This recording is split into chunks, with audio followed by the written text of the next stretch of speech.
When man knows his own powers and the workings of his mind, his great desire is to find an easy and quick way to impress the subconscious with good, for simply an intellectual knowledge of the truth will not bring results.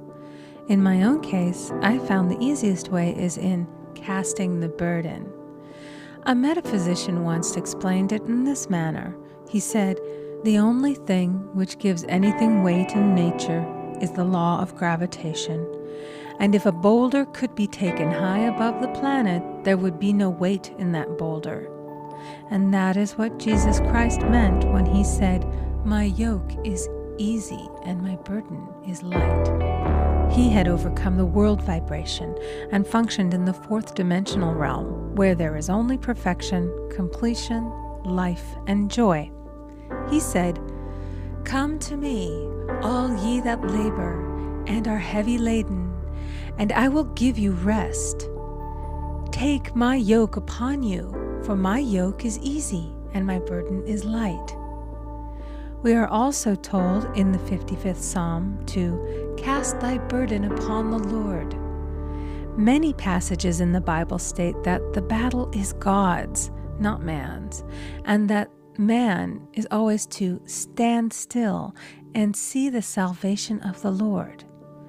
This indicates that the superconscious mind, or Christ within, is the department which fights man's battle and relieves him of his burdens. We see, therefore, that man violates law if he carries a burden, and a burden is an adverse thought or condition, and this thought or condition has its root in the subconscious. It seems almost impossible to make any headway directing the subconscious from the conscious or reasoning mind, as the reasoning mind, the intellect, is limited in its conceptions and filled with doubts and fears. How scientific is it then to cast the burden upon the superconscious mind, or Christ within, where it is made light or dissolved into its need of nothingness? For example, a woman in urgent need of money may light upon the Christ within, the superconscious, with the statement, "I cast this burden of lack on the Christ within, and I go free to have plenty." The belief in lack was her burden, and as she cast it upon the superconscious with its belief of plenty, an avalanche of supply was the result. We read, "The Christ in you, the hope of glory." Another example, one of my students had been given a new piano, and there was no room in her studio for it until she had moved out the old one. She was in a state of perplexity. She wanted to keep the old piano, but knew of no place to send it. She became desperate, as the new piano was to be sent immediately. In fact, was on its way, with no place to put it. She said it came to her to repeat, "I cast this burden on the Christ within, and I go free." A few minutes later, her phone rang, and a woman friend asked if she might rent her old piano, and it was moved out. A few minutes before, the new one arrived. I knew a woman whose burden was resentment. She said, "I cast this burden of resentment on the Christ within, and I go free to be loving, harmonious, and happy." The almighty superconscious flooded the subconscious with love, and her whole life was changed. For years, resentment had held her in a state of torment and imprisoned her soul, the subconscious mind. The statement should be made over and over and over, sometimes for hours at a time, silently or audibly, with quietness but determination. I have often compared it to winding up a Victrola. We must wind ourselves up with spoken words.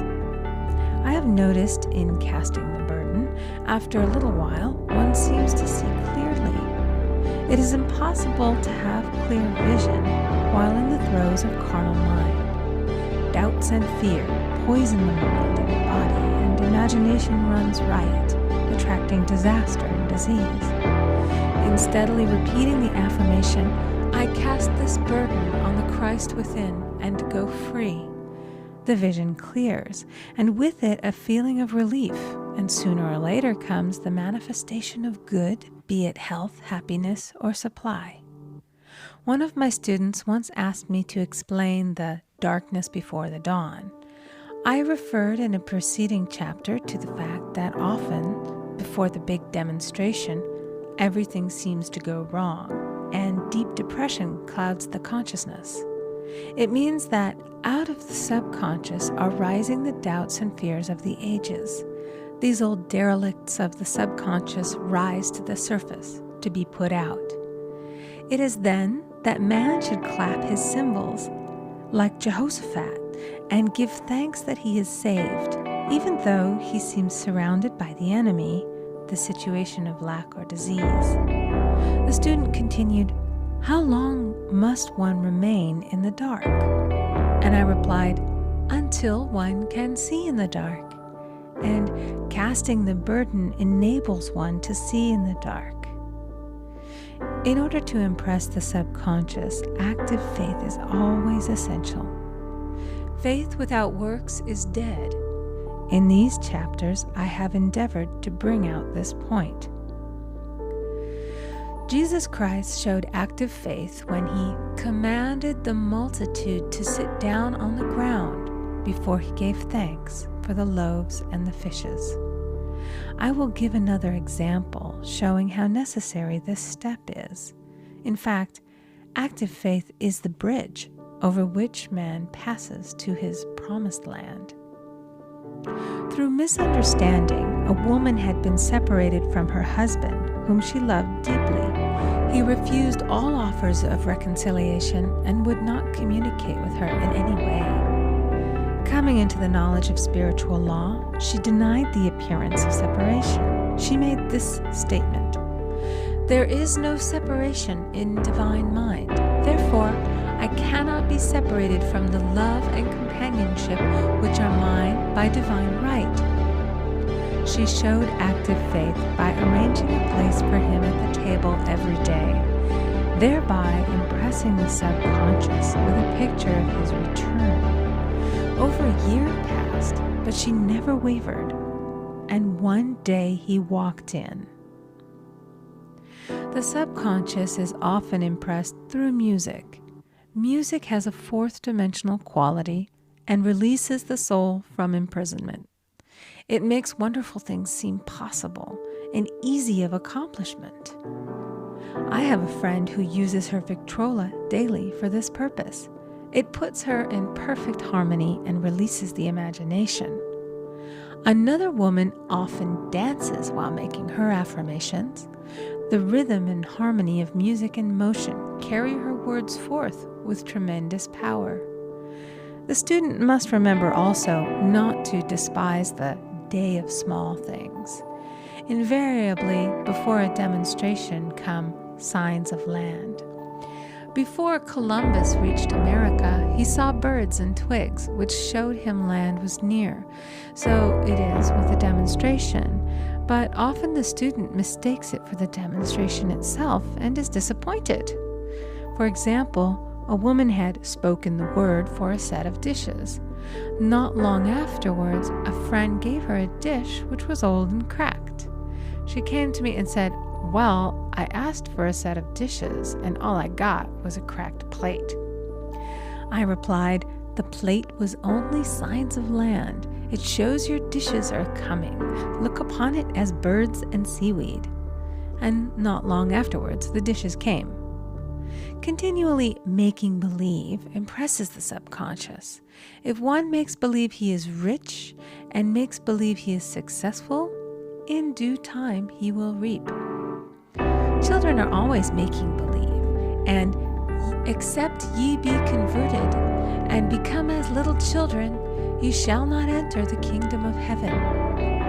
For example, I know of a woman who was very poor, but no one could make her feel poor. She earned a small amount of money from rich friends who constantly reminded her of her poverty and to be careful in saving. Regardless of their admonitions, she would spend all her earnings on a hat or make someone a gift and be in a rapturous state of mind. Her thoughts were always centered on beautiful clothes and rings and things, but without envying others. She lived in the world of the wondrous, and only riches seemed real to her. Before long, she married a rich man, and the rings and things became visible. I do not know whether the man was the divine selection, but opulence had to manifest in her life, as she had imaged only opulence. There is no peace or happiness for man until he has erased all fear from the subconscious. Fear is misdirected energy and must be redirected or transmuted into faith. Jesus Christ said, "Why are ye fearful, O ye of little faith? All things are possible to him that believeth." I am asked so often by my students, "How can I get rid of fear?" I replied, "By walking up to the thing you are afraid of." The lion takes its fierceness from your fear. Walk up to the lion, and he will disappear. Run away, and he runs after you. I have shown in previous chapters how the lion of lack disappeared when the individual spent money fearlessly, showing faith that God was his supply and therefore unfailing. Many of my students have come out of the bondage of poverty and are now bountifully supplied through losing all fear of letting money go out. The subconscious is impressed with the truth that God is the giver and the gift. Therefore, as one is one with the giver, he is one with the gift. A splendid statement is, "I now thank God the giver for God the gift." Man has so long separated himself from his good and his supply through thoughts of separation and lack that sometimes it takes dynamite to dislodge these false ideas from the subconscious, and the dynamite is a big situation. We see in the foregoing illustration how the individual was freed from his bondage by showing fearlessness. Man should watch himself hourly to detect if his motive for action is fear or faith. "Choose ye this day whom we shall serve," fear or faith. Perhaps one's fear is of personality. Then do not avoid the people feared. Be willing to meet them cheerfully, and they will either prove golden links in the chain of one's good or disappear harmoniously from one's pathway. Perhaps one's fear is of disease or germs. Then one should be fearless and undisturbed in a germ-laden situation, and he would be immune. One can only contract germs while vibrating at the same rate as the germ, and fear drags men down to the level of the germ. Of course, the disease-laden germ is the product of carnal mind, as all thought must objectify. Germs do not exist in the superconscious or divine mind, therefore are the products of man's vain imagination. In the twinkling of an eye, man's release will come when he realizes there is no power in evil. The material world will fade away, and the fourth dimensional world, the world of the wondrous, will swing into manifestation. "And I saw a new heaven and a new earth, and there shall be no more death, neither sorrow nor crying, neither shall there be any more pain, for the former things are passed away." End of chapter 6. Recording by Amy Conger.